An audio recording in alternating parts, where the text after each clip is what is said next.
Todas as noites se transformaram em um pesadelo. Meu marido chegava bêbado e com um sorriso cruel dizia: "Deita na cama, hoje vamos brincar." Eu tremia de medo, porque no fundo sabia, se eu não obedecesse, só Deus sabe o que poderia acontecer. Olá, meus queridos. Antes de começar, peço para vocês deixarem um like neste vídeo, se inscrevam no canal e me contem nos comentários de qual cidade estão assistindo.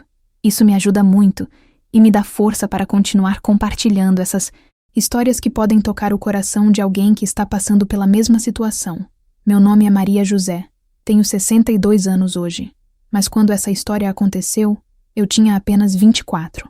Sei que muitos de vocês vão se chocar com o que vou contar, mas preciso dividir isso, porque talvez minha experiência possa ajudar alguma mulher que esteja vivendo algo parecido. Era 1985, e eu morava numa casinha pequena de madeira no interior de Minas Gerais, numa cidade chamada Santa Luzia do Paruá. A casa tinha 3 cômodos apenas: sala, cozinha e quarto. O chão era de tábuas antigas que rangiam a cada passo, especialmente de madrugada, quando qualquer barulho parecia ecoar por toda a construção. As paredes eram finas, e eu sempre tinha medo de que os vizinhos escutassem tudo o que acontecia lá dentro.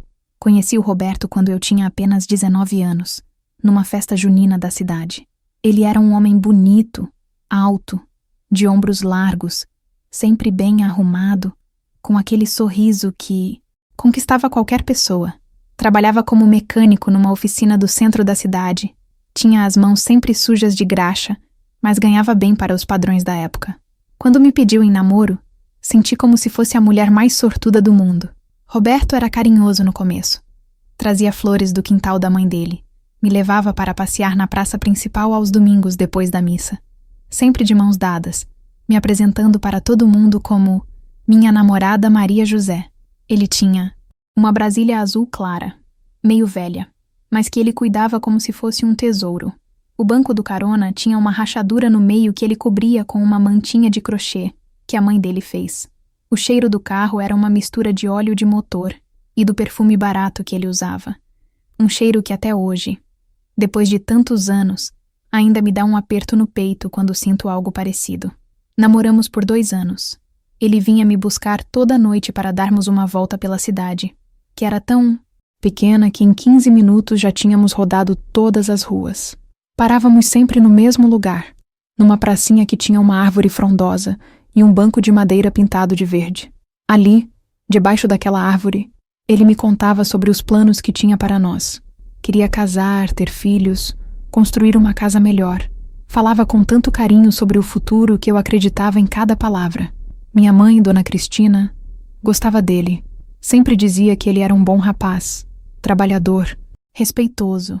Roberto nunca chegava em casa sem cumprimentar ela primeiro. Sempre perguntava como estava passando, se precisava de alguma coisa. Quando ela ficou doente com pneumonia, foi ele quem nos levou no médico. Pagou os remédios sem pestanejar. Meu pai tinha morrido quando eu tinha 16 anos, num acidente na roça. Então Roberto meio que se tornou o homem da casa, mesmo antes de sermos casados. A única coisa que me incomodava um pouco era que Roberto bebia nos fins de semana. Não, era nada demais, pelo menos não no começo. Ele e os amigos se reuniam no bar do seu Joaquim, uma vendinha pequena que ficava na esquina da rua principal. Tomavam umas cachaças, jogavam dominó, contavam piadas. Era coisa de homem. Minha mãe sempre dizia: "Homem que não bebe não é homem." Ela falava rindo. Roberto nunca chegava bêbado em casa durante o namoro. No máximo chegava meio alegre, cantarolando alguma música sertaneja, com hálito de álcool, mas sempre carinhoso. O pedido de casamento foi numa noite de lua cheia, exatamente debaixo da nossa árvore na pracinha. Ele se ajoelhou, tirou uma aliança simples do bolso da camisa, de ouro bem fininho, e disse: "Maria José, você quer ser minha esposa? Prometo que vou te fazer a mulher mais feliz do mundo." Eu chorei tanto naquela noite que molhei a camisa dele toda. Disse que sim, sem nem pensar 2 vezes. Estava apaixonada de verdade e tinha certeza de que ia ser feliz para sempre com aquele homem. Casamos 6 meses depois, numa cerimônia simples na igreja matriz da cidade. Eu usava o vestido de noiva da minha irmã mais velha, Rosilene, que tinha casado 2 anos antes. Era um vestido de cetim branco, meio amarelado pelo tempo, mas que minha mãe lavou e passou com tanto carinho que ficou parecendo novo. Roberto estava lindo de terno preto emprestado do padrinho, cabelo penteado com brilhantina, nervoso que nem um menino. A festa foi no quintal da minha mãe, com umas 20 pessoas apenas. Tinha sanfona, zabumba, muita comida caseira. Dona Cristina fez pamonha doce, canjica, frango caipira, arroz com pequi. O Roberto bebeu naquela noite, mas nada demais. Estava feliz, dançava comigo, me beijava na frente de todo mundo. Dizia para os convidados que era o homem mais sortudo da terra. Nossa lua de mel foi na casa que alugamos na rua de trás da igreja. Era a mesma casinha de madeira onde vivi os piores e os melhores momentos da minha vida. Roberto tinha pintado as paredes de azul claro, comprado uns móveis usados, mas em bom estado, uma cama de casal, um guarda-roupa de 2 portas, uma mesa pequena para a cozinha, 2 cadeiras, um fogão a lenha e uma geladeira pequena que fazia um barulho danado, mas gelava direito. Os primeiros meses de casada foram como um sonho. Roberto saía cedo para trabalhar. Sempre me dava um beijinho de bom dia, dizia que me amava. Eu cuidava da casa, fazia a comida, esperava ele chegar. Quando ele voltava do trabalho, sempre, sujo de graxa, eu já tinha o banho preparado, a roupa limpa separada. Jantávamos juntos, conversando sobre o dia, fazendo planos. Ele queria comprar a casa própria em 2 anos, talvez ter o primeiro filho logo depois. Roberto tinha um jeito especial de me olhar nesses primeiros tempos. Os olhos dele brilhavam quando me viam, como se eu fosse a coisa mais preciosa do mundo. Me abraçava por trás quando eu estava cozinhando, encostava o rosto no meu pescoço, sussurrava no meu ouvido que me amava mais que tudo na vida. Essas lembranças são as que mais doem hoje, porque sei que aquele homem carinhoso existiu de verdade, pelo menos por um tempo. As coisas começaram a mudar devagar, tão devagar que eu nem percebi no começo. Roberto passou a chegar um pouquinho mais tarde em casa, sempre com cheiro de álcool. Quando eu perguntava se ele tinha bebido, ele ria e dizia que tinha tomado apenas uma cervejinha com os colegas depois do trabalho. Relaxa, Maria José. Foi só uma gelada para esfriar a cabeça. Eu acreditava, porque queria acreditar, porque ainda estava apaixonada por aquele homem. Aos poucos, a cervejinha virou 2, depois 3. Depois eu perdi a conta. Roberto chegava em casa meio cambaleante, com os olhos vermelhos, falando alto demais. Mas ainda era carinhoso comigo, ainda me abraçava, ainda dizia que me amava. A diferença é que agora, além do carinho, havia uma urgência diferente no jeito dele me tocar, uma pressa que não existia antes. Foi numa noite de sexta-feira que ele disse pela primeira vez: "Deita na cama, Maria José, hoje vamos brincar." Eu estranhei o jeito dele falar, meio mandando, meio pedindo, mas ainda assim parecia brincadeira. Afinal, éramos casados, e aquela intimidade fazia parte do nosso relacionamento. Fui para o quarto sem desconfiar de nada, pensando que era apenas mais uma demonstração de carinho do meu marido. Mas alguma coisa estava diferente naquela noite. O Roberto parecia outro. Homem. Naquela época, eu ainda não entendia completamente o que estava acontecendo. Achava que eram só os efeitos da bebida, que no dia seguinte tudo voltaria ao normal. E de fato, na manhã seguinte, Roberto acordou como se nada tivesse acontecido. Me deu o beijinho de bom dia de sempre. Tomou café comigo, saiu para trabalhar cantarolando. Eu fiquei confusa, mas preferi acreditar que tinha sido apenas um momento isolado. O trabalho na oficina estava ficando mais pesado naqueles meses. Roberto chegava em casa com as costas doendo, reclamando do patrão, dos colegas, dos clientes. Seu Mário, o dono da oficina, era um homem rígido que não tolerava atrasos nem serviço mal feito. Roberto contava que ele ficava ali parado, de braços cruzados, fiscalizando cada movimento dos mecânicos, sempre pronto para apontar algum erro. Aquele velho miserável não sabe o que é pegar no pesado, Roberto dizia, esfregando as mãos calejadas uma na outra. Fica ali só mandando, enquanto a gente sua a camisa todo dia. Eu fazia massagem nas costas dele, tentava acalmar, dizia que era só uma fase ruim que logo ia passar. Roberto suspirava, encostava a cabeça no meu ombro, e por alguns minutos voltava a ser o homem carinhoso que eu conheci. Mas o álcool estava se tornando um refúgio cada vez mais frequente. O que antes eram apenas as sextas-feiras no bar do seu Joaquim, agora incluía também as quintas. Depois, às quartas, Roberto dizia que precisava relaxar, que o trabalho estava matando ele, que uns tragos ajudavam a esquecer os problemas. E eu, ingênua como era, acreditava que aquilo era normal, que fazia parte da vida de todo homem trabalhador. Minha irmã Rosilene vinha me visitar aos domingos, sempre com as crianças pequenas agarradas na saia. Ela morava do outro lado da cidade, numa casa um pouco melhor que a nossa, com um marido que trabalhava nos correios e ganhava um salário fixo todo mês. Durante nossas conversas na cozinha, tomando café com biscoito caseiro, ela às vezes comentava sobre o cheiro de álcool que sentia em Roberto. Maria José, você não acha que o Roberto está bebendo demais? Ela perguntou numa tarde de domingo, enquanto descascava laranja para as crianças. Seus dedos trabalhavam rápido, tirando a casca numa espiral só, como nossa mãe tinha ensinado. Ontem encontrei ele cambaleando na rua principal. Era nem 5 da tarde ainda. Eu senti o rosto esquentar de vergonha. Ele só estava cansado do trabalho, Rosilene. Você sabe como é pesado lá na oficina. Mas no fundo, uma parte de mim sabia que ela estava certa. Roberto não estava apenas cansado. Havia algo mais acontecendo. Algo que eu ainda não queria admitir, nem para mim mesma. As noites começaram a seguir um padrão que me deixava cada vez mais ansiosa. Eu ficava sentada na sala, ouvindo os passos vacilantes do Roberto subindo a escadinha de madeira da entrada. O barulho das chaves tentando encontrar a fechadura, sempre demorando mais do que deveria. A porta se abrindo com um rangido que parecia anunciar tempestade. Maria José, cadê você? Ele gritava assim que entrava, mesmo me vendo ali na sala. A voz saía meio pastosa, as palavras se arrastando uma na outra. Eu levantava devagar, tentando decifrar o humor dele pelos olhos vermelhos e pelo jeito como segurava na parede para não perder o equilíbrio. Algumas noites ele chegava sentimental, me abraçava apertado demais, chorava, nos meus ombros falando sobre como a vida era injusta, como ninguém o valorizava. Outras vezes chegava bravo, reclamando de tudo, da comida que estava fria, da casa que estava bagunçada, de mim que não o recebia direito. E havia também aquelas noites em que ele chegava com aquele sorriso torto, os olhos brilhando de um jeito que me deixava desconfortável.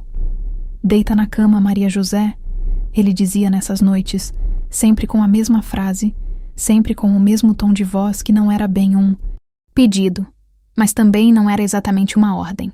Hoje vamos brincar. Eu obedecia porque era minha obrigação como esposa, porque tinha prometido na igreja que seria dele na alegria e na tristeza, na saúde e na doença. Mas o Roberto bêbado era diferente do Roberto sóbrio. Mais impaciente, mais áspero, mais urgente. Era como se a bebida despertasse uma parte dele que eu não conhecia, uma parte que me fazia sentir mais como um objeto do que como uma pessoa amada. Depois, ele dormia, profundamente, roncando alto, enquanto eu ficava acordada olhando para o teto de madeira, tentando entender o que estava acontecendo comigo, com ele, com nosso casamento. Pela manhã, invariavelmente, Roberto não se lembrava de nada, ou fingia não se lembrar. Acordava de bom humor, me beijava na testa, tomava banho cantando no chuveiro. Era como se aquele homem da noite anterior fosse uma pessoa completamente diferente. Um estranho que apenas visitava nosso lar e depois desaparecia, com os primeiros raios de sol. Eu tentava tocar no assunto algumas vezes. Roberto, você bebeu muito ontem. Eu dizia cuidadosamente enquanto servia o café dele. Ele me olhava com cara de genuína surpresa, como se eu estivesse inventando histórias. Exagerou foi nada, Maria José. Tomei só umas cervejas com os companheiros. Você que tem cabeça fraca para álcool, por isso acha que foi muito. A negação dele me confundia. Será que eu estava exagerando mesmo? Será que o problema estava na minha cabeça e não na bebida dele? Roberto parecia tão convicto, tão sincero na negativa, que eu chegava a duvidar das minhas próprias percepções. Talvez eu estivesse sendo dramática demais, esperando demais de um homem que só queria relaxar depois de um dia duro de trabalho. Dona Cristina, minha mãe, vinha jantar conosco às terças-feiras. Era uma tradição que mantínhamos desde o casamento, e eu sempre cozinhava algo especial para ela. Galinha com quiabo, tutu de feijão, doce de leite caseiro. Ela adorava conversar com Roberto sobre política, sobre os problemas da cidade, sobre futebol. Ele tinha o dom de fazer qualquer pessoa se sentir importante. Escutava atentamente, fazia perguntas inteligentes. Nessas noites de terça, Roberto nunca bebia.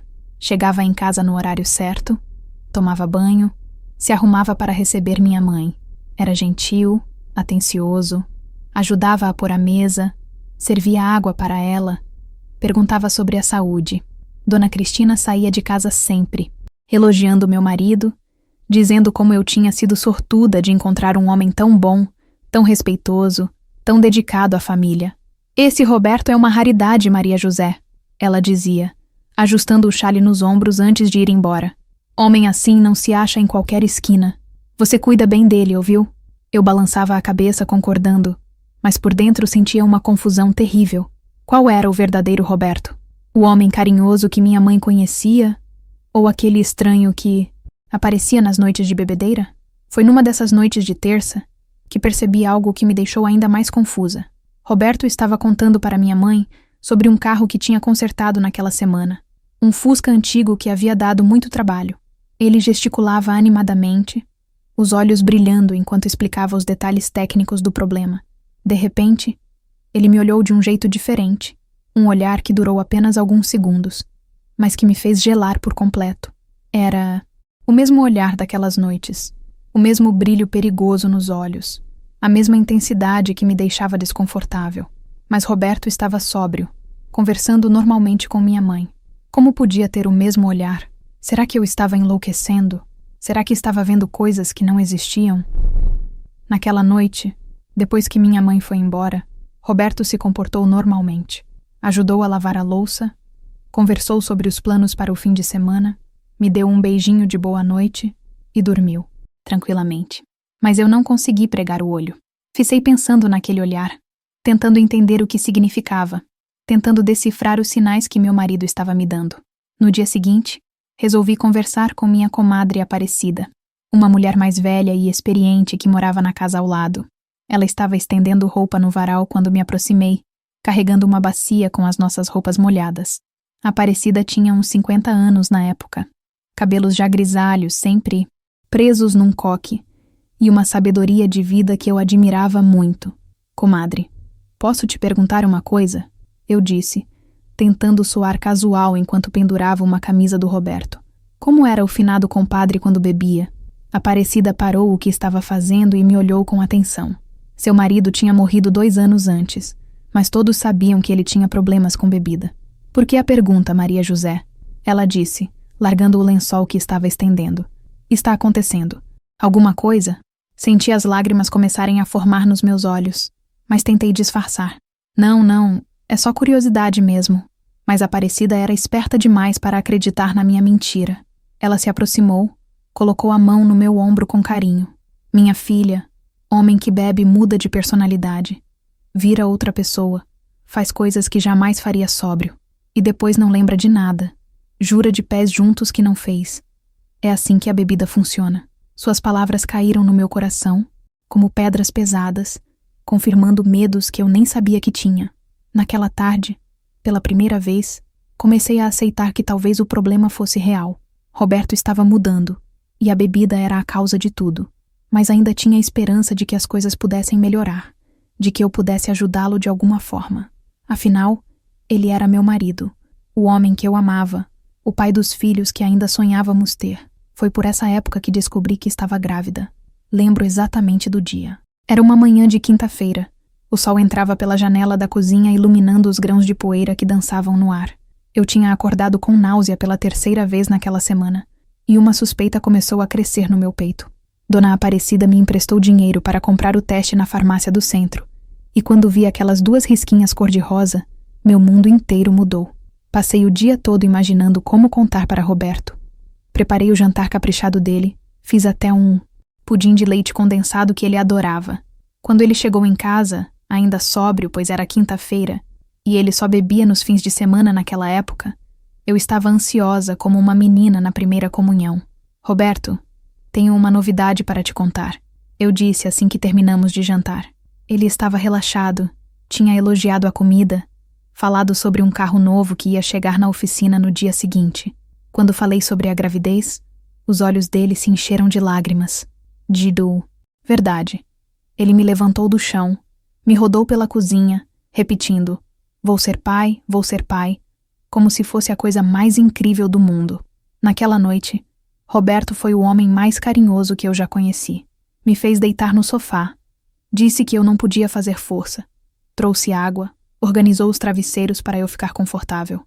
Ficou com a mão na minha barriga ainda lisa, conversando baixinho com o bebê que estava começando a se formar ali dentro. Papai vai cuidar bem de você e da mamãe, ele sussurrava. Vou trabalhar muito para vocês terem tudo do bom e do melhor. Por algumas semanas, parecia que o Roberto de antes tinha voltado. Ele diminuiu a bebida, chegava mais cedo em casa, me ajudava com os afazeres domésticos. Comprou vitaminas para a gestante, frutas diferentes que eu nunca tinha comido. Dizia que o filho dele ia nascer forte e saudável. Quando saíamos na rua, ele contava para todo mundo que encontrava sobre a gravidez, o peito estufado de orgulho. Minha mãe ficou radiante com a notícia. Começou a fazer tricô para o bebê, comprou lãs cor-de-rosa e azul, porque na época não tinha como saber o sexo antes do nascimento. Vai ser um menino, Roberto dizia sempre, passando a mão na minha barriga que começava a crescer. Vou ensinar ele a jogar futebol, a consertar carro, a ser homem de verdade. Eu sorria e concordava, mas no fundo, torcia para que fosse menina. Uma menininha que eu pudesse proteger de todos os problemas do mundo. Os primeiros meses da gravidez foram os mais felizes do nosso casamento. Roberto estava atencioso, carinhoso, sonhador. Escolhemos nomes juntos. Se fosse menino, seria Roberto Júnior. Se fosse menina, seria Ana Maria. Compramos um berço de madeira usado, mas que Roberto lixou e pintou de branco com tanto capricho que ficou parecendo novo. A casa ganhou vida nova. Encheu-se de esperança e planos para o futuro. Mas a lua de mel da paternidade não durou para sempre. Quando eu estava no 5º mês de gravidez, Roberto voltou a beber. Primeiro foi só uma cervejinha na sexta-feira, depois 2, depois... Bom, vocês já sabem como essa história se desenvolve. Só que agora havia uma diferença crucial. Eu estava grávida, e ele sabia disso. A primeira vez que ele chegou bêbado em casa depois que soube da gravidez, eu pensei que ia passar mal. Eram quase 11 da noite. Eu estava no sofá com os pés inchados apoiados numa almofada, quando ouvi os passos cambaleantes. Na escadinha, meu coração disparou, não só de susto, mas de decepção profunda. Como ele podia fazer isso comigo, conosco, naquele momento? Maria José, ele gritou assim que entrou, mais alto que o normal. Cadê minha mulher grávida? Tentou ser carinhoso, mas estava visivelmente alterado. Aproximou-se de mim no sofá, pôs a mão na minha barriga com menos delicadeza do que eu gostaria e disse aquelas palavras que me gelaram a alma. Deita na cama, hoje vamos brincar. Roberto, eu... Estou grávida, eu disse, tentando manter a voz calma. O médico disse para ter cuidado, lembra?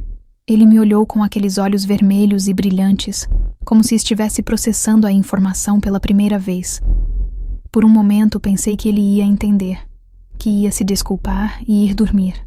Em vez disso, ele riu, uma risada estranha, sem alegria. Grávida não é doente, Maria José. Minha mãe teve 8 filhos e nunca deixou de cumprir com as obrigações de esposa. A palavra obrigações saiu da boca dele com um tom que nunca tinha ouvido antes, frio e autoritário. Senti um arrepio percorrer minha espinha. Naquela noite, pela primeira vez, eu disse não. Expliquei que estava cansada, que o médico tinha recomendado repouso, que não me sentia bem. Roberto ficou em pé na frente do sofá, balançando levemente, me olhando com uma expressão que eu nunca tinha visto antes. Não era raiva, não era tristeza, era algo mais perigoso. Era desprezo. Então você vai começar a me negar agora? Ele disse devagar, cada palavra saindo bem pronunciada apesar da bebedeira. Vai usar a gravidez como desculpa para não ser esposa? Tentei explicar de novo, mas ele me interrompeu. Levanta dessa porra de sofá e vai para o quarto. Agora. Foi a primeira vez que Roberto falou comigo daquele jeito. O palavrão saiu da boca dele como um tiro, ecoando pelas paredes finas da nossa casa. Tive medo de que os vizinhos ouvissem. Mas mais que isso, tive medo dele. Daquele homem que estava na minha sala, mas que não era o pai do meu filho. Não era o homem que eu tinha casado.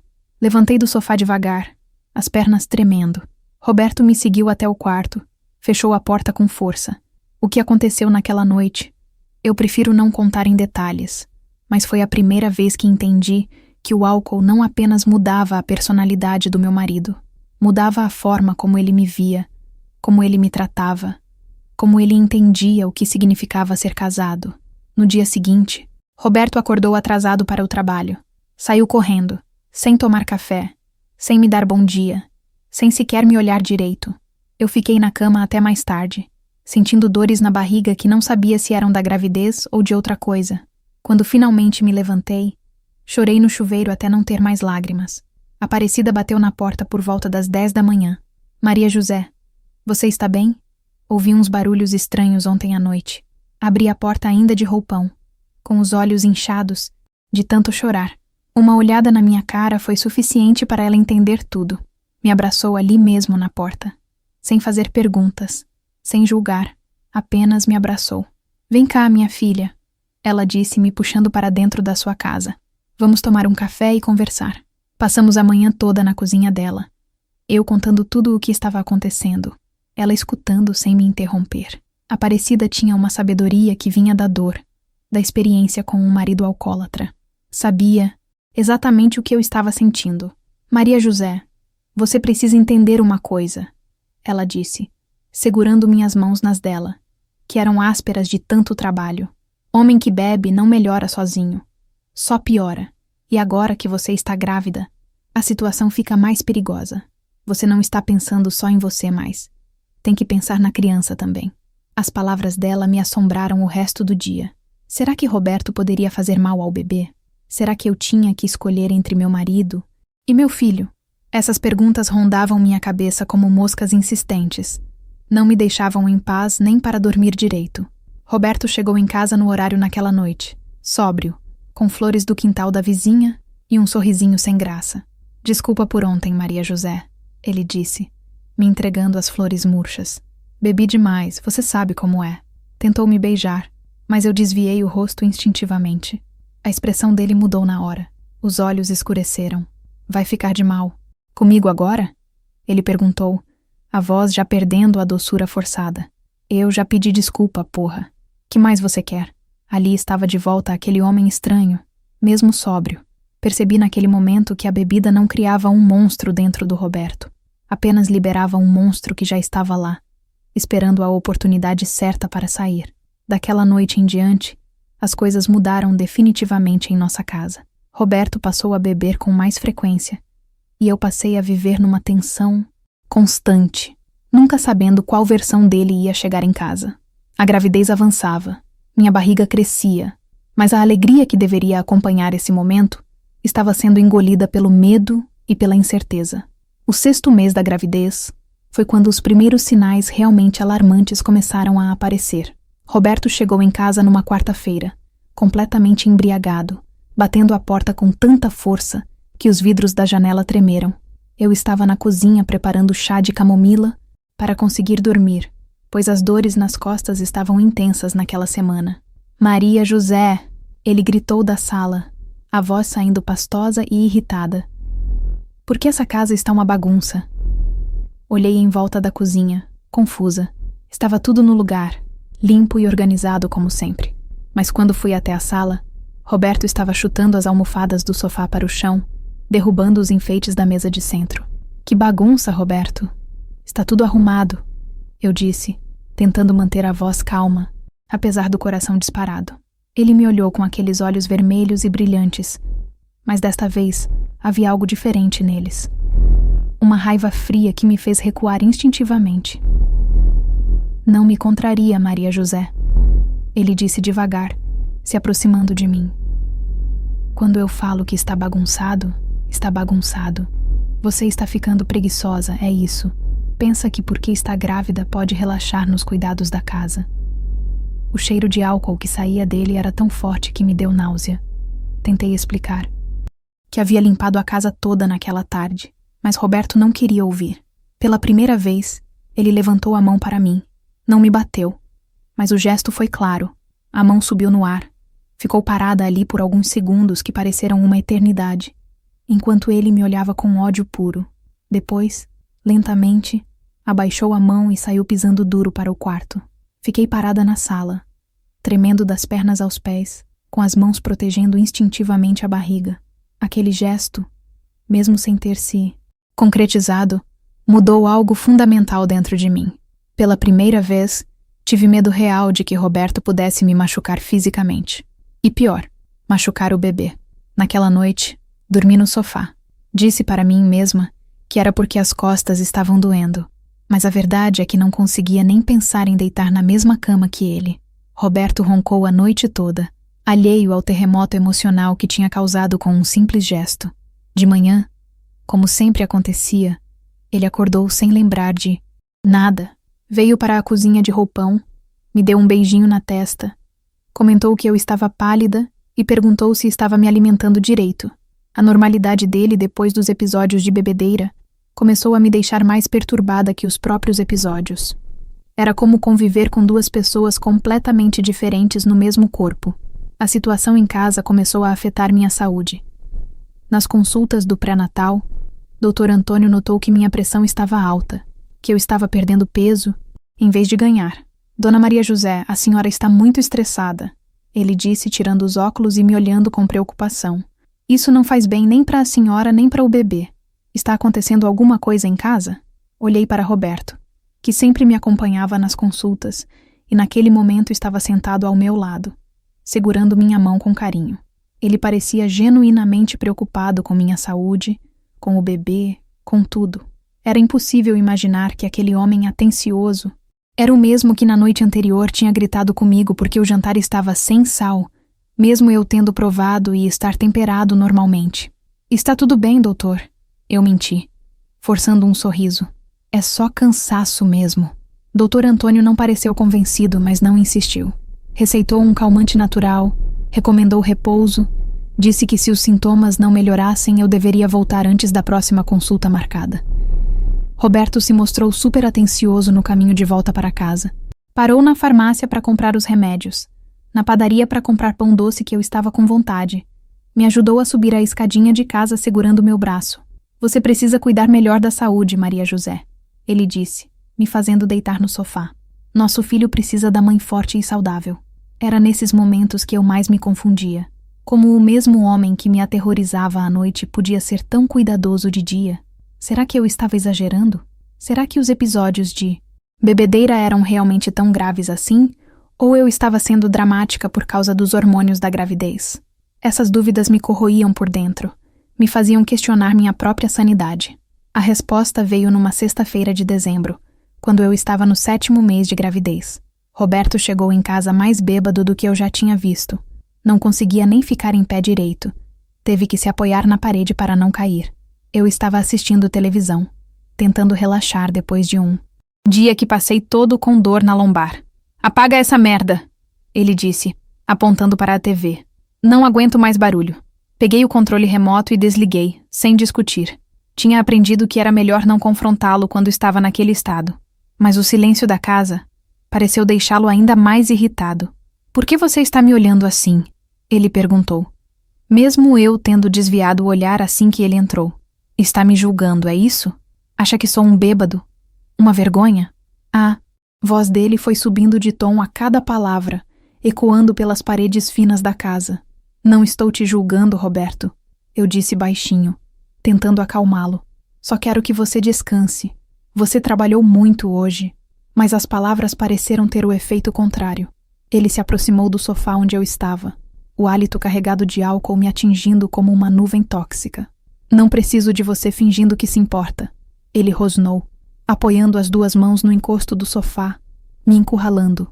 Se você se importasse de verdade, não ficaria aí me olhando com cara de nojo. Suas palavras saíam emboladas, mas o veneno por trás delas era cristalino. Foi nesse momento que senti a primeira contração, uma dor forte, que começou na lombar e se espalhou por toda a barriga, me fazendo dobrar de dor e soltar um gemido involuntário. Roberto pareceu não notar, continuou falando, mais alto agora. Está vendo? Nem consegue me escutar direito. Só pensa em si mesma, no seu precioso Bebezinho. Roberto, eu consegui dizer entre os dentes cerrados, a dor ainda pulsando. Acho que alguma coisa está errada. Estou sentindo muita dor. Ele me olhou como se eu estivesse inventando, como se fosse mais uma desculpa para não dar atenção para ele. Dor é o caralho, ele disse, e eu nunca tinha ouvido ele falar palavrão com tanta raiva. Você que quer me enrolar, fazer eu parar de falar. Mas hoje eu vou falar tudo que tenho vontade, ouviu bem? A segunda contração veio, mais forte que a primeira, me fazendo gritar de verdade. Foi só quando viu a mancha de sangue no sofá que Roberto pareceu entender que algo estava realmente errado. A expressão de raiva no rosto dele se transformou em pânico. Os olhos arregalados, a boca meio aberta. Que é isso, Maria José? Que sangue é esse? Tentei me levantar, mas as pernas não me obedeceram.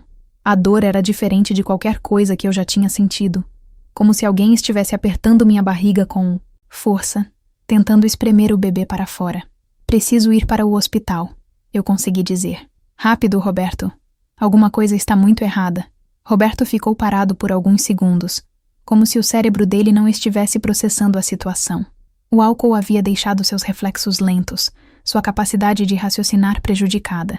Eu bebi, ele disse como se fosse novidade. Não posso dirigir. Merda. Chama a Aparecida, eu gritei, outra contração me fazendo ver estrelas. Ou chama alguém, pelo amor de Deus.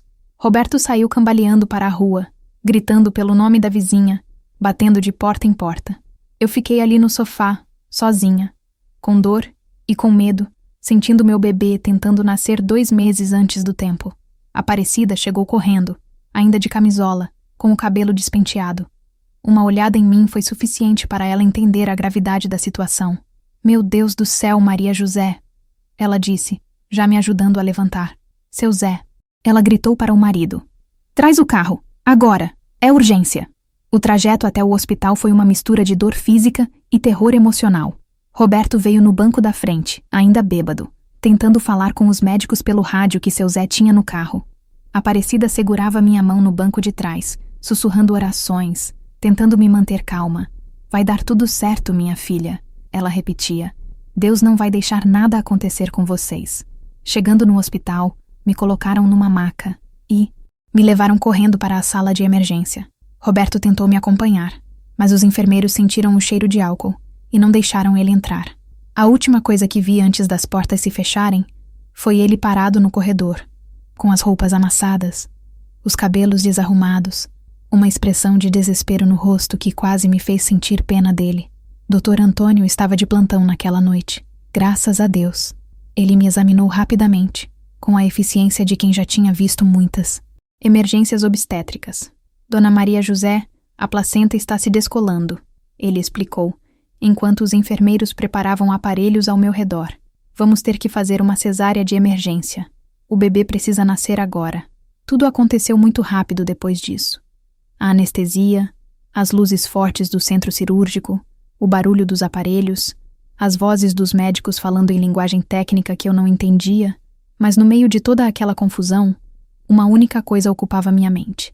Meu bebê ia nascer, e eu precisava que ele sobrevivesse. Precisava que nós duas sobrevivêssemos. Quando acordei da cirurgia, o primeiro som que ouvi foi um choro fininho, como o miado de um gatinho recém-nascido. É uma menina, a enfermeira disse, sorrindo por trás da máscara. Pequena, mas forte. Está respirando sozinha. Chorei de alívio e de alegria, mesmo ainda meio grogue da anestesia. Ana Maria nasceu pesando apenas 2,2 kg. Mas como a enfermeira disse, era forte. Os médicos explicaram que ela teria que ficar na incubadora por algumas semanas, até ganhar peso e se fortalecer, mas que as chances de sobrevivência eram boas. Quando me trouxeram ela para mamar pela primeira vez, olhei para aquele rostinho miúdo e vermelho e fiz uma promessa silenciosa. Eu ia proteger aquela criança de tudo e de todos, custasse o que custasse. Roberto apareceu no hospital no dia seguinte, sóbrio, com flores e uma expressão de culpa que não conseguia disfarçar. Como ela está? Foi a primeira coisa que perguntou se referindo a bebê. Quando soube que Ana Maria estava bem, ele desabou na cadeira ao lado da minha cama e começou a chorar. Foi culpa minha, ele disse entre os soluços. Se eu não tivesse bebido, Se não tivesse gritado com você... Meu Deus, Maria José, eu quase matei nossa filha. Ver aquele homem forte chorando como uma criança me comoveu, mesmo depois de tudo que havia acontecido. Ainda o amava, ainda tinha esperança de que aquela experiência pudesse mudá-lo. Ela está viva, Roberto, eu disse, segurando a mão dele. Nós duas estamos vivas. Agora você precisa me prometer uma coisa. Nunca mais você vai beber. Nossa filha precisa de um pai presente, responsável. Ele me olhou com os olhos vermelhos de tanto chorar e fez a promessa que eu tanto queria ouvir. Nunca mais, Maria José. Eu juro pela vida da nossa filha. Nunca mais eu vou encostar numa gota de álcool. As palavras saíram da boca dele com tanta sinceridade, tanta convicção, que acreditei de verdade que nossa vida ia mudar, que aquele pesadelo havia chegado ao fim e que finalmente íamos ser uma família feliz. Como eu estava errada. Os primeiros 2 meses depois que saímos do hospital foram realmente diferentes. Roberto cumpriu a promessa, pelo menos nessa parte. Não tocou numa gota de álcool. Chegava em casa no horário certo, me ajudava com Ana Maria durante a madrugada quando ela acordava para mamar. Nossa filhinha era miúda, mas esperta. Tinha uns olhinhos castanhos bem vivos que pareciam entender tudo o que acontecia ao redor. Roberto se derretia por ela. Ficava horas olhando Ana Maria dormir no berço, cantarolando músicas que inventava na hora, fazendo caretas para ela rir. Ela é igualzinha a você, Maria José, ele dizia, passando o dedo delicadamente na bochecha rosada da bebê. Vai ser uma mulher linda quando crescer. Nesses momentos, eu sentia que talvez tivéssemos uma chance de ser uma família normal. Mas a abstinência de álcool trouxe outros problemas que eu não esperava. Roberto ficou mais nervoso, mais irritado com coisas pequenas. Se Ana Maria chorava muito, ele saía de casa batendo a porta, dizendo que precisava tomar ar. Se a comida não estava do jeito que ele gostava, ele empurrava o prato e ia dormir sem jantar. Era como se toda aquela raiva que antes ele descarregava em mim depois de beber, agora estivesse sempre ali, borbulhando logo, abaixo da superfície. Esse choro dessa menina não para nunca, ele reclamou numa noite, quando Ana Maria estava com cólica e não conseguia dormir. Eram 2 da manhã e eu já estava exausta, andando pela casa com ela no colo, tentando acalmá-la. Não é possível que seja normal uma criança chorar tanto assim. Ela é bebê, Roberto, eu respondi, tentando manter a paciência. Bebês choram. É assim mesmo. Mas ele não queria entender.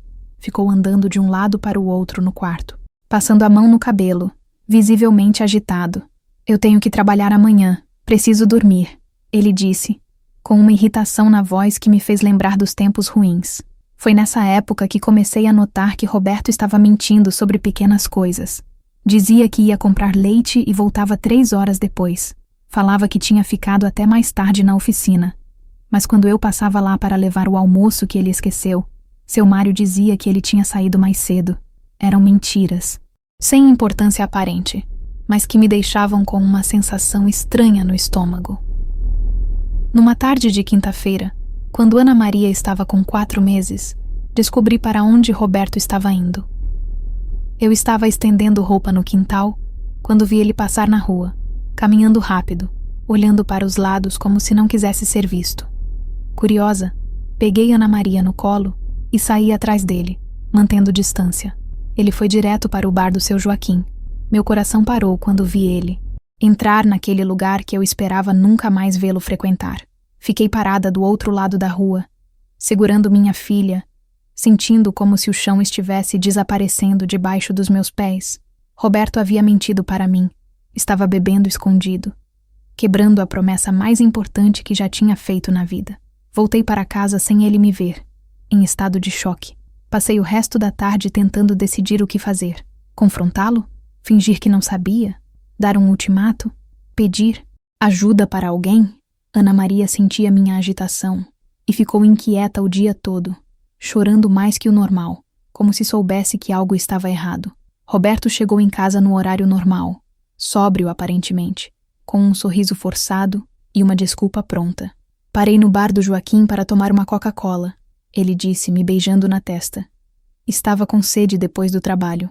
A mentira saiu da boca dele com uma facilidade que me assustou. Como ele podia olhar nos meus olhos e mentir tão naturalmente? Ah, é? Eu respondi, tentando manter a voz normal. E o que vocês conversaram? Roberto não piscou, não demonstrou nenhum nervosismo.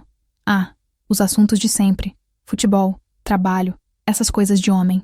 Ele pegou Ana Maria no colo, começou a fazer gracinhas com ela, como se fosse o pai mais dedicado do mundo.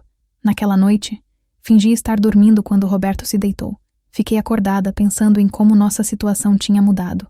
Antes, pelo menos eu, sabia quando ele estava bebendo. Agora, ele mentia, escondia, e eu vivia numa incerteza constante. Será que ele bebia todos os dias? Será que chegava em casa fingindo estar sóbrio? Como eu podia proteger Ana Maria se nem sabia quando ele estava alterado? A resposta veio 2 semanas depois, numa noite de sábado. Roberto chegou em casa mais cedo que o normal. Aparentemente sóbrio, brincou com Ana Maria, jantou comigo conversando sobre amenidades. Mas quando fomos para o quarto, eu senti aquele cheiro familiar, disfarçado com bala de menta e perfume, mas ainda assim inconfundível. Roberto, eu disse quando ele começou a me beijar de um jeito mais urgente que o normal. Você bebeu hoje? Ele parou na hora, se afastou de mim, me olhou com uma expressão que eu não conseguia decifrar. Que pergunta é essa, Maria José? É uma pergunta simples, eu insisti. Você bebeu ou não bebeu? Ele ficou em silêncio por alguns segundos, os olhos fixos nos meus, como se estivesse calculando a melhor resposta. Finalmente, suspirou e passou a mão no cabelo. Tomei 2 cervejas, ele admitiu. Só 2, não é nada demais. Senti meu mundo desabar mais uma vez. Não pela bebida em si, mas pela mentira, pelo fato dele ter chegado em casa, brincado com nossa filha, conversado comigo, sem dizer nada sobre ter quebrado a promessa mais importante da vida dele. Você prometeu, eu disse, e minha voz saiu mais fraca do que eu gostaria. Prometeu pela vida da Ana Maria que nunca mais ia beber. Roberto se levantou da cama, começou a andar pelo quarto agitado. 2 cervejas não é beber, Maria José. Para de drama. 2 cervejas hoje, 4 amanhã, uma garrafa de cachaça na semana que vem. Eu respondi, levantando a voz pela primeira vez em meses. É sempre assim, Roberto. Sempre. Ele parou de andar. Se virou para mim com uma expressão que me fez lembrar de todas as noites ruins que tínhamos passado. Não me compara com o que eu era. Antes, ele disse, a voz baixa, mas carregada de ameaça. Antes eu bebia todo dia. Chegava em casa bêbado, fazia coisas que eu não devia ter feito. Agora são só 2 cervejas depois do trabalho. Qualquer homem tem direito a isso. Que coisas, Roberto? Perguntei, mesmo sabendo que estava pisando em terreno perigoso. Que coisas você fazia que não devia ter feito?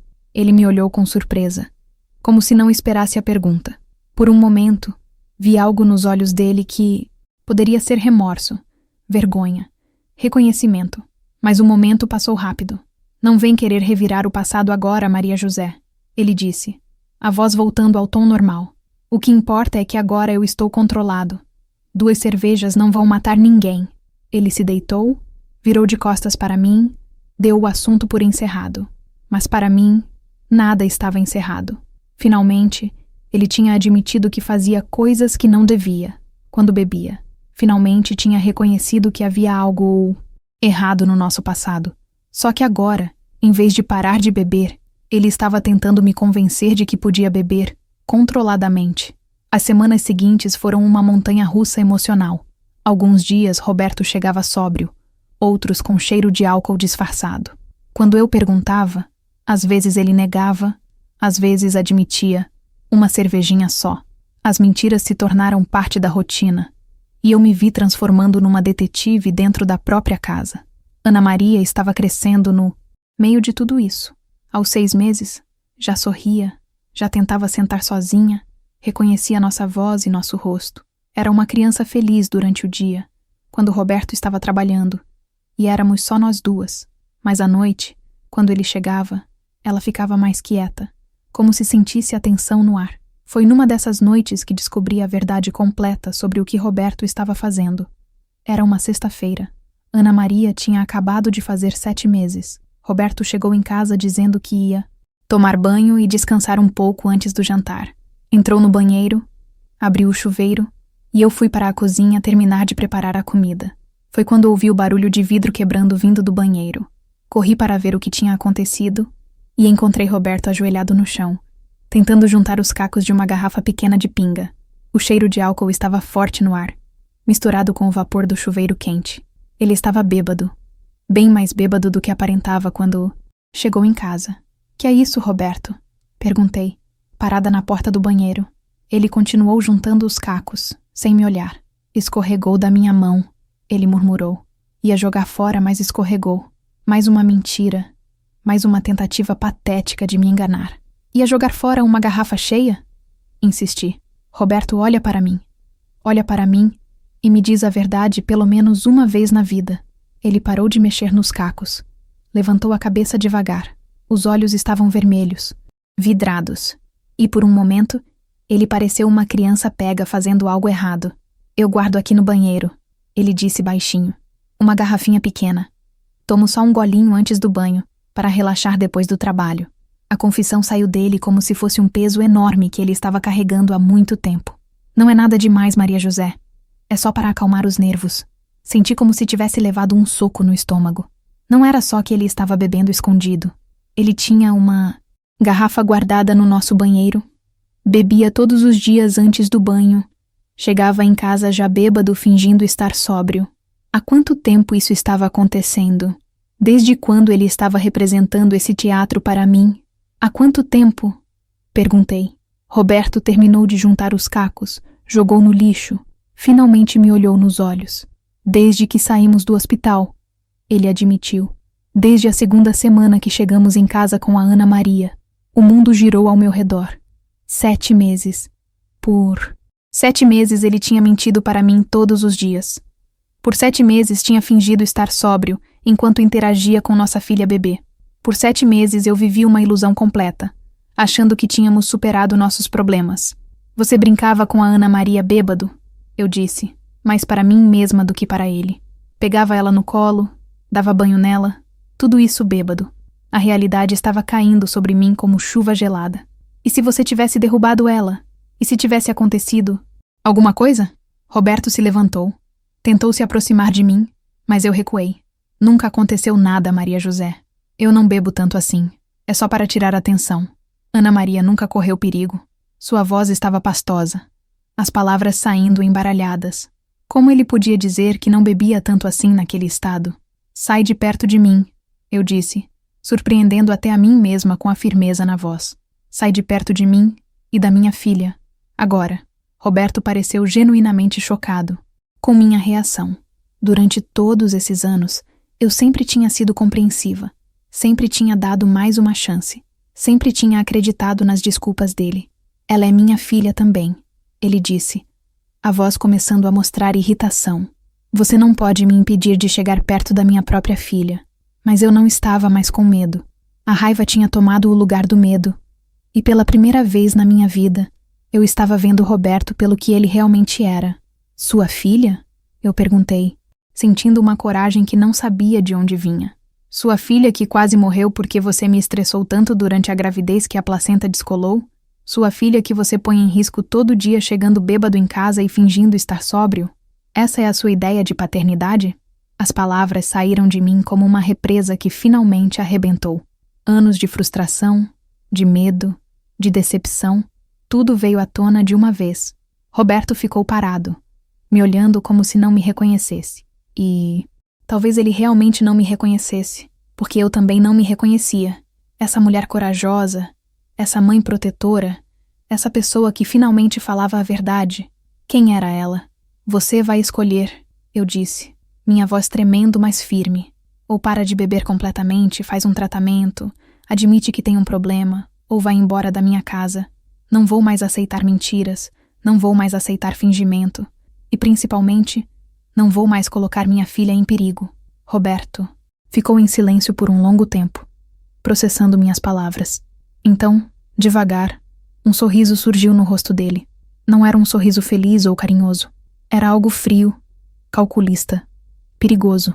Sua casa? Ele perguntou baixinho. Sua filha?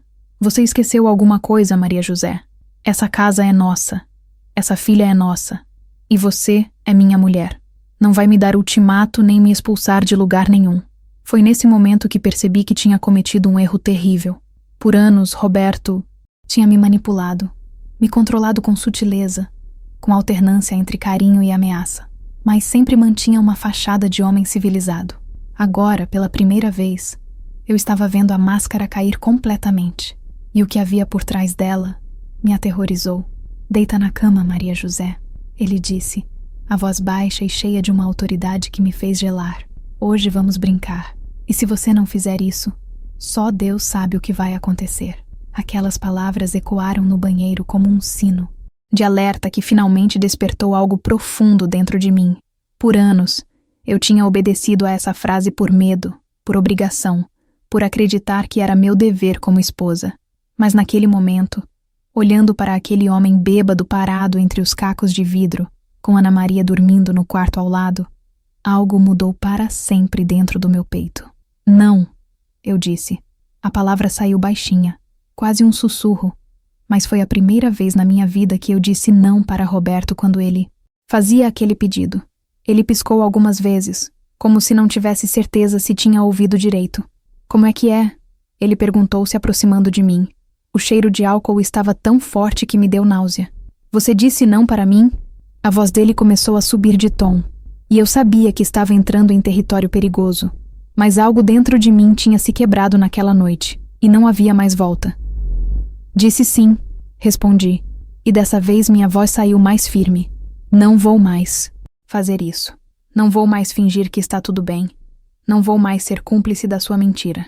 Roberto ficou parado por alguns segundos, processando o que eu havia dito. Então, pela primeira vez em todos os anos que estávamos juntos, ele levantou a mão e me deu um tapa no rosto.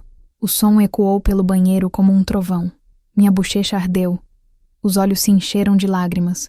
Mas, curiosamente, eu não senti medo. Senti raiva. Uma raiva limpa, purificadora, que varreu de uma vez toda a culpa e toda a complacência que eu carregava há anos. Agora mostrou quem você é de verdade, eu disse, levando a mão à bochecha que latejava. Agora não precisa mais fingir que é um homem civilizado. Roberto pareceu surpreso com minha reação. Talvez esperasse que eu chorasse, que implorasse perdão, que voltasse ao meu papel de esposa submissa. Você me fez fazer isso, ele disse, tentando justificar o que acabara de acontecer. Se tivesse obedecido como uma esposa normal, não precisava ter acontecido. Mas suas palavras não tinham mais poder sobre mim. Pela primeira vez, eu estava vendo Roberto exatamente pelo que ele era. Um homem fraco, alcoólatra, que usava a violência para manter controle sobre pessoas menores que ele. Ana Maria começou a chorar no quarto, talvez acordada pelo barulho. Imediatamente, meu instinto materno falou mais alto que qualquer medo ou raiva. Vou cuidar da minha filha, eu disse, tentando passar por Roberto. Ele me barrou com o braço. Nossa filha vai ficar chorando mesmo, ele disse. Primeiro você vai cumprir com suas obrigações aqui comigo.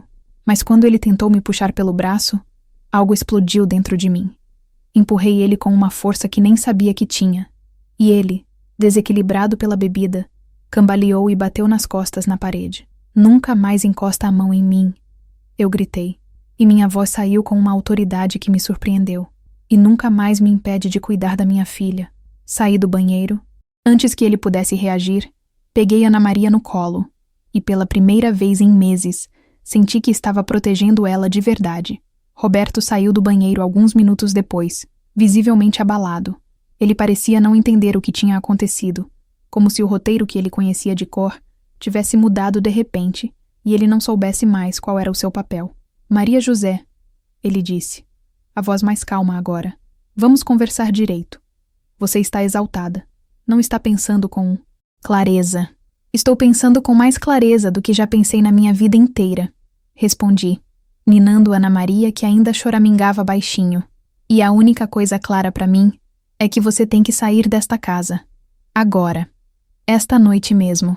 Roberto soltou uma risada sem humor. Sair de casa por quê? Por causa de um tapinha? Maria José, você está sendo dramática. Amanhã você vai ver que está exagerando. Mas eu não estava mais ouvindo suas tentativas de minimizar o que havia acontecido. Deitei Ana Maria no berço. Me virei para ele com uma determinação que eu não sabia que existia dentro de mim. Não foi por causa do tapa, eu disse. Foi por causa de tudo. Por causa dos anos de mentira, da bebida escondida, das ameaças, do medo que você me fez sentir. Por causa da minha filha ter quase morrido por sua culpa. Por causa de eu ter passado meses achando que você tinha mudado, enquanto você fingia estar sóbrio e brincava com um bebê recém-nascido estando bêbado. As palavras saíam de mim como um rio represado que finalmente encontrou uma fissura na barragem. Anos de silêncio, de medo engolido, de palavras não ditas. Tudo veio à tona de uma vez. Roberto ficou em silêncio, talvez percebendo pela primeira vez a extensão do mal que havia causado. Eu trabalho, pago as contas desta casa, ele disse, numa última tentativa de retomar o controle. Você não pode me expulsar de lugar nenhum. Mas eu já tinha pensado nisso. Durante os meses em que Ana Maria estava pequena e eu ficava em casa cuidando dela, tinha tido muito tempo para refletir sobre nossa situação, sobre meus direitos, sobre minhas opções. A casa está no meu nome também, respondi. E eu tenho testemunhas de que você tem problemas com bebida, de que oferece risco para uma criança pequena. Aparecida viu tudo o que aconteceu na noite que Ana Maria nasceu. Dona Cristina sabe que você chega bêbado em casa. Se for preciso, eu vou atrás dos meus direitos. Roberto pareceu genuinamente surpreso ao perceber que eu havia pensado na situação de forma prática, legal. Durante todos esses anos, ele tinha me subestimado, achado que eu era apenas uma mulherzinha ingênua que dependia completamente dele. Nunca imaginou que por baixo daquela aparente submissão, eu estava observando, aprendendo, me preparando para o dia em que precisaria me defender. Você não vai conseguir nada, ele disse, mas a voz já não tinha a mesma convicção de antes.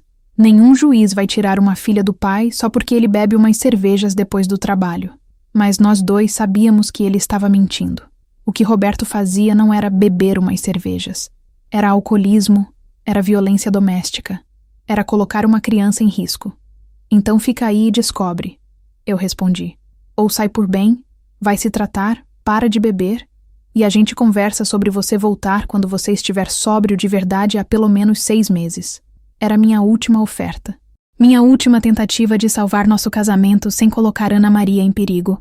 Roberto ficou me olhando por um longo tempo, como se estivesse vendo uma estranha no lugar da mulher que ele achava que conhecia. Finalmente, ele suspirou e passou a mão no cabelo. Você mudou, Maria José, ele disse. Não sei o que aconteceu com você, mas você não é mais a mulher que eu casei. Eu me tornei mãe, respondi simplesmente. E uma mãe faz qualquer coisa para proteger o filho. Naquele momento, entendi que era exatamente isso que havia mudado em mim. A maternidade tinha despertado uma força que eu não sabia que existia, um instinto de proteção que era mais forte que qualquer medo ou dependência emocional.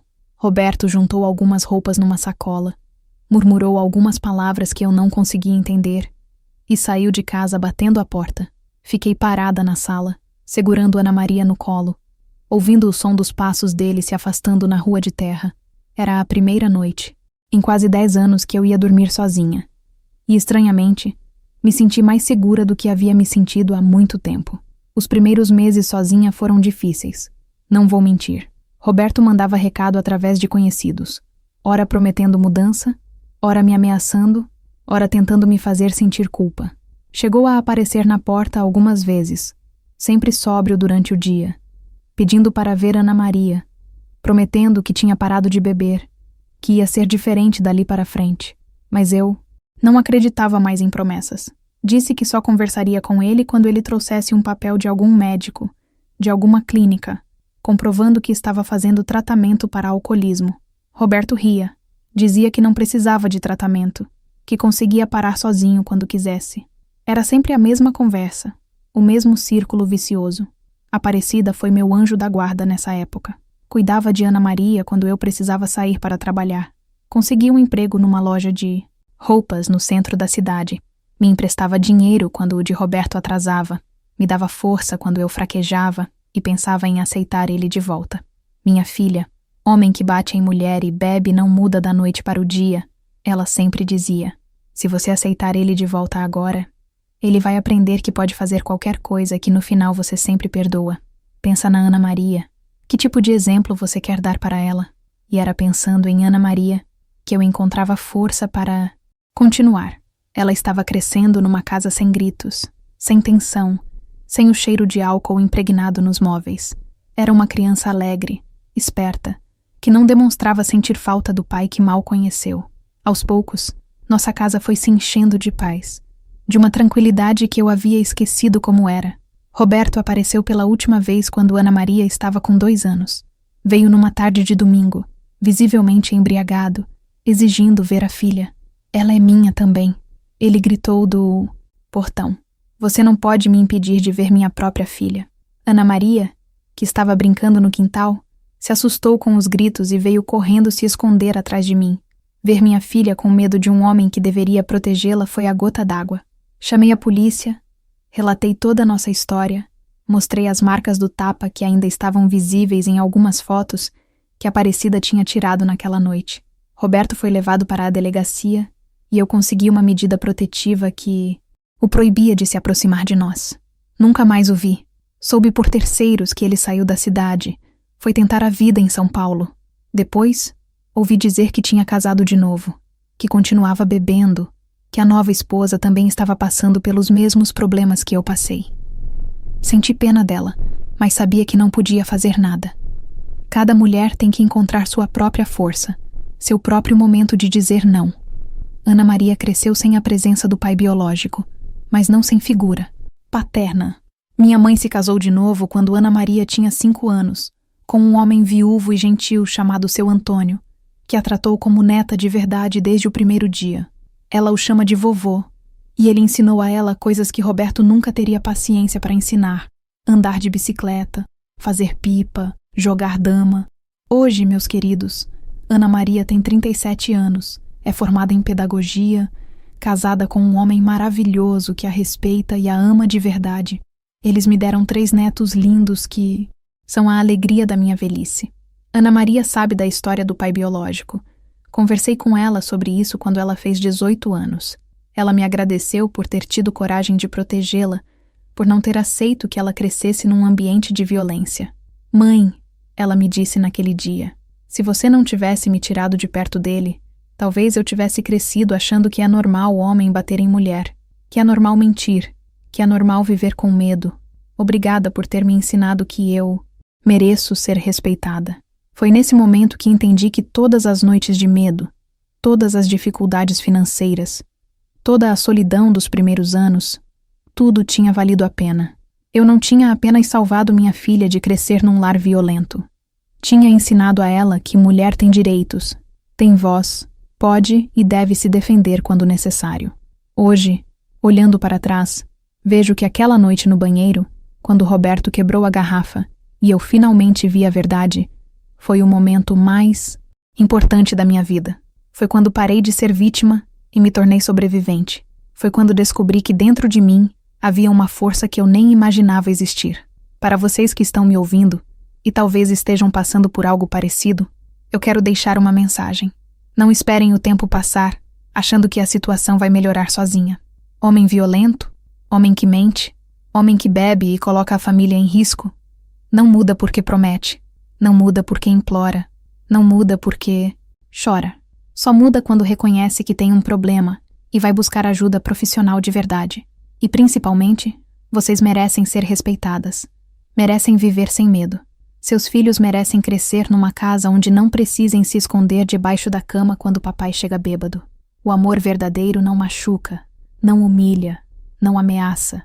O amor verdadeiro protege, cuida, respeita. Não foi fácil recomeçar sozinha aos 26 anos, com uma filha pequena, sem profissão, dependendo da ajuda dos vizinhos. Mas foi possível.